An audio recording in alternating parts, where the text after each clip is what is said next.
The wind howled across the frozen plains of Carthus. 9. A forgotten mining world that most star maps barely bothered to label anymore. Jagged ice formations stretched toward the horizon, glowing faintly under the pale light of two distant suns. For most travelers, the planet was a death sentence. For Elias Carter, it was simply another stop on a long and lonely journey. Elias wasn't a soldier or a hero. He was a mechanic, someone who fixed broken machines and patched up damaged equipment for whoever paid enough credits. His small cargo ship, the Wanderer, rested on a landing platform carved from ice and steel beside a nearly abandoned mining outpost. The place had once been bustling with life. Now only a handful of miners and traders remained. And Elias preferred it that way. Life on the edge of the galaxy meant fewer questions and fewer problems. But that night, everything changed. A stranger in the storm. Elias had just finished repairing a mining drone when the storm alarms began to blare. Another one, he muttered. The storms on Carthus. 9 were legendary. Winds could reach speeds that tore metal structures apart and buried entire outposts under layers of frozen dust. Most people stayed indoors when they came. But as Elias sealed the workshop doors, something caught his eye through the swirling snow outside. A shape. Someone or something was stumbling across the frozen plain toward the outpost. Elias frowned. No one survives out there during a storm, he said to himself. Yet the figure kept moving, struggling, falling, then standing again. Against his better judgment, Elias grabbed a thermal cloak and stepped outside. The wind hit him like a wall. Snow whipped through the air so violently it stung his skin through the protective mask. But he pushed forward, closer, closer, until he finally reached the figure. It was a woman. She collapsed just as he reached her. Elias knelt beside her and quickly checked for injuries. And there were many. Deep cuts across her arms, burn marks across one shoulder, blood frozen into the fabric of a dark armored suit that looked unlike anything he had ever seen.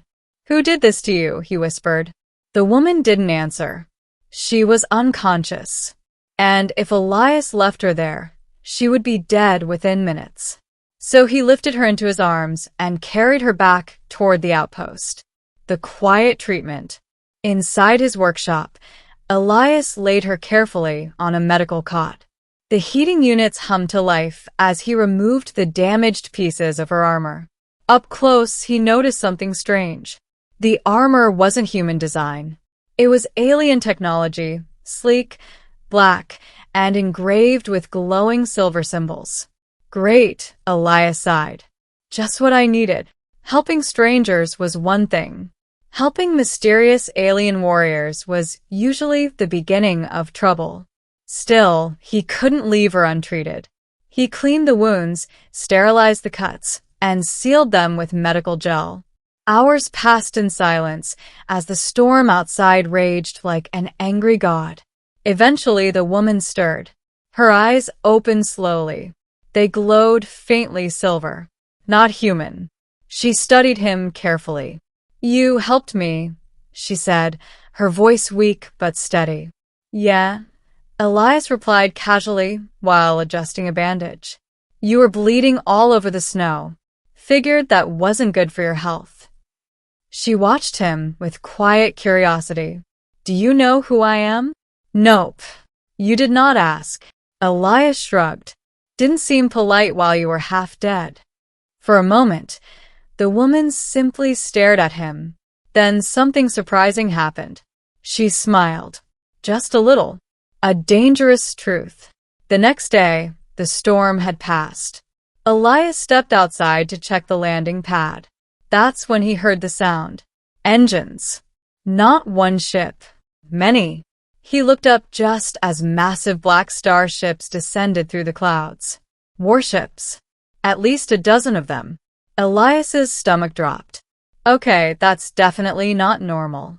Within minutes, armored soldiers poured out of the ships. They moved with terrifying precision, scanning the outpost with advanced weapons. The miners nearby panicked. Elias ran back inside his workshop. The alien woman was standing now, though she still looked weak. "You've got visitors," he said. She nodded calmly. "Yes. They have found me." "Found you?" Elias said. "What exactly did I drag into my workshop?" Before she could answer, the doors burst open. Soldiers flooded the room. Their armor matched the woman's, black with silver markings. Every single one of them immediately dropped to one knee and bowed. "Your Majesty," the commander said. Elias blinked. "Your Majesty?" The woman turned toward him. "I suppose," she said gently, "I should explain. The most feared Empress. My name is Empress Vaelara of the Astrix Dominion," she said. Elias stared at her, then laughed. "Good one." But no one else laughed. The soldiers remained kneeling. The commander looked at Elias with absolute seriousness. "The woman you saved rules over nearly half the known galaxy." Elias slowly stopped laughing. "You're serious?" Vaelara nodded. "Yes." Elias rubbed his face. "So let me get this straight. I dragged the most powerful ruler in the galaxy out of a snowstorm and stitched her up like a busted engine part." "Essentially," she said. He leaned back against the wall. "Well, that's a new one. The assassination." Vaelara explained what had happened. Her flagship had been attacked, not by enemies, but by traitors inside her own empire. An assassination attempt.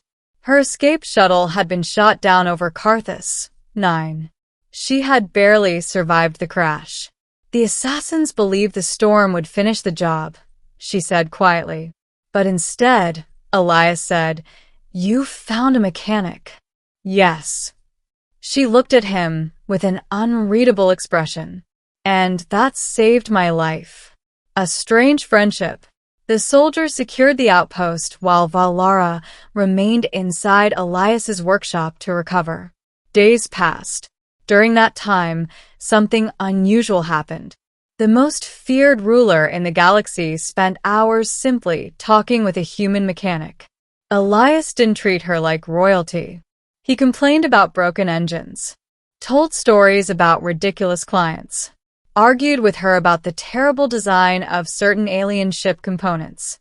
And for the first time in many years, Vaelara laughed. "You are the only person in this galaxy who speaks to me like this," she said one evening. "That a problem?" Elias asked. "No." She looked out the window at the icy horizon. "It is refreshing. The Empire returns." Eventually, the full Imperial fleet arrived. Hundreds of ships filled the sky above Carthus, 9. The galaxy had discovered their Empress was alive, and they had come to escort her home.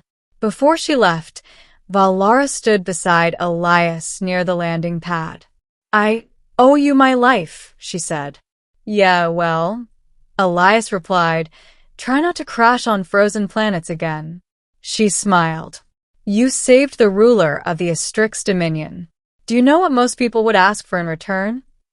"Money," Elias guessed. "Power. Titles. Entire star systems." Elias shrugged.